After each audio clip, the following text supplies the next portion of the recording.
श्रीमन्महागणाधिपतये नमः। श्री सरस्वत्यै नमः। श्री सद्गुरुभ्यो नमो नमः।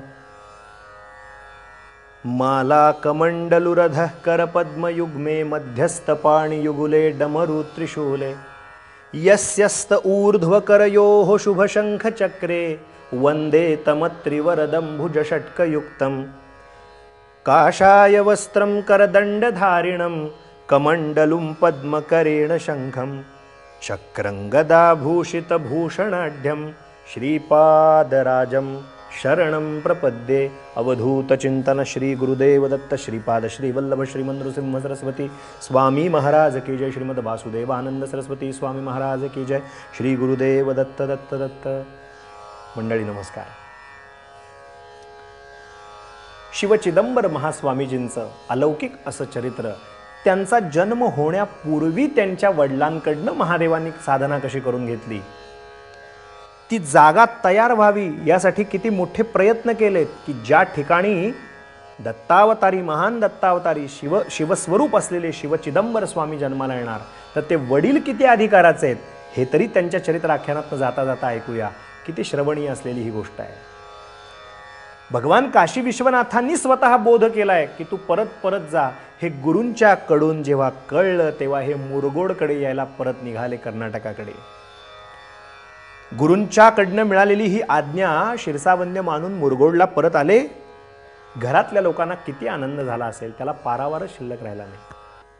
बघा, वैराग्यभरात काशीला जाताना ज्ञानार्जन करावं ही भूमिका मनात होती, पण आता ज्ञानवंत सुद्धा झाले होते, गुणवंत झाले होते आणि आपण स्वतः ध्यास असा घेतला मनामध्ये स्वतःच्या ठिकाणी की मी किती भाग्यवान आहे, ज्या शिवांचं पवित्र नाव माझ्या मुखात यावं म्हणून मी तळमळत होतो, ते शिव स्वतः माझ्या पोटी जन्माला येतो असा शब्द देत आहेत, म्हणजे माझ्यासारखा परमभाग्यवान मीच। अशा महापुरुषाची वृत्ती बहिर्मुख कशी असेल सांगा बघूया। ती वृत्ती एवढी अंतर्मुख झाली की बाहेर कुठे धावतच नव्हती ती वृत्ती। गृहस्थाश्रमाला सुरुवात झाली। पत्नीचं नाव लक्ष्मी आहे, साक्षात लक्ष्मीच होती। त्या लक्ष्मीच्या बरोबर गृहस्थाश्रमाला सुरुवात झाली। दाम्पत्य जीवन छान सुरुवात झालं। पुन्हा एकदा दाम्पत्य जीवन किती चांगलं होतं, अत्यंत परोपकारी वृत्तीचे होते। कोणी दारात मदत मागायला आलं त्याला मदत करावी। भगवंत अवताराची जणू काही तयारी, अवताराची भूमिकाच जणू काही अंतःकरणात तयार होत होती दोघा पती पत्नींकडून। मला या ठिकाणी वर्णन करताना तुकोबारायांचे शब्द आठवतात। तुकाराम महाराजांचं प्रमाण प्रसिद्ध आहे। तुकोबाराय म्हणतात, शुद्ध बीजा पोटी फळे रसाळ गोमटी।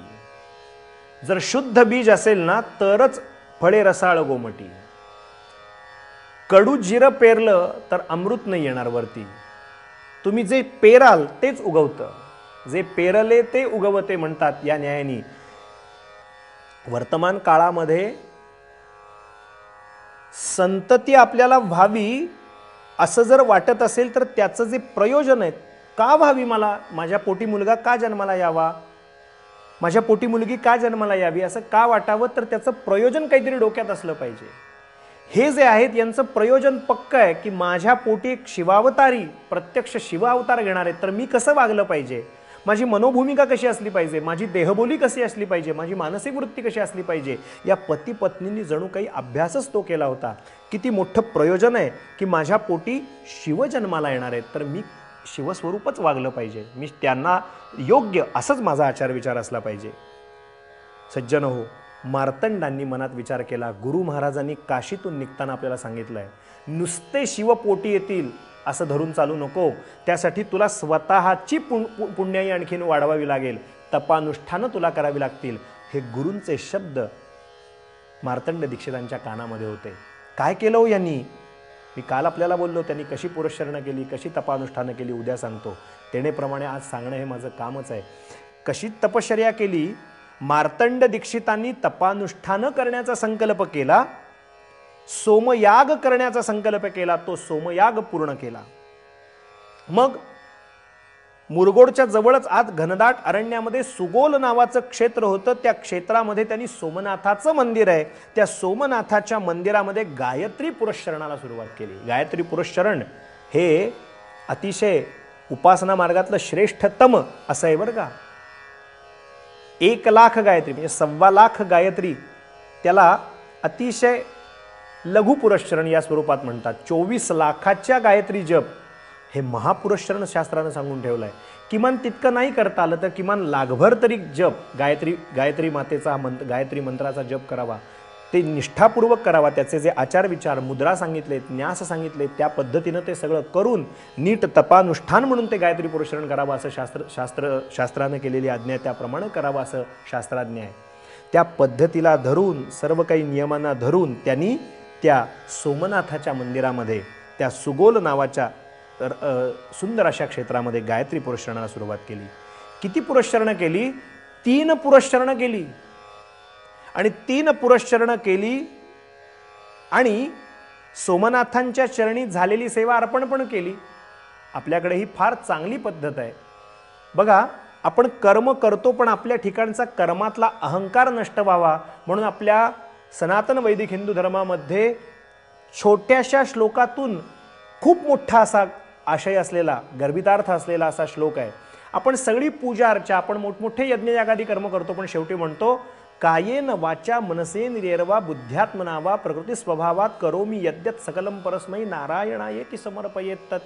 आपण ते सगळं भगवंताच्या चरणी अर्पण करायची आपल्या ठिकाणी भूमिका तयार व्हावी म्हणून एका श्लोकात आपल्याला आपला अहम विसरायला शास्त्र आज्ञा करतं. या न्यायानेच मी गायत्री पुरस्चरणं केली, मी तपानुष्ठानं केली, याचा अहंकार वृथा व्हायला नको. मी केवळ मला पुनीत करण्याचं काम करतोय, कोणा जगावर उपकार करत नाही. मी माझा शुद्ध होण्याचा प्रयत्न करतोय. तो अहंकारच नष्ट व्हावा म्हणून सोमनाथांच्या चरणी ती झालेली सेवा अर्पण केली. सुब्रमण्यम नावाचं क्षेत्र खाली कर्नाटकातनं खाली थोडं केरळ जरा खाली दक्षिण भारतात निघाल्यानंतर सुब्रमण्यम नावाचं क्षेत्र आहे. त्या सुब्रमण्यम क्षेत्रामध्ये हे मार्तंड दीक्षित आपल्या पत्नीसह वर्तमान पोहोचले. तिथे त्यांनी स्वयंप्रकाशेश्वर नावाचं, स्वयंप्रकाशेश्वर हे त्या शिवलिंगाची स्थापना स्वतः मार्तंड दीक्षितांनी केली आणि 1 वर्ष तिथे तपानुष्ठान केलं. आता 1 वर्ष त्यांनी तपानुष्ठान केल्यानंतर तिथून पुढे कुठं गेले?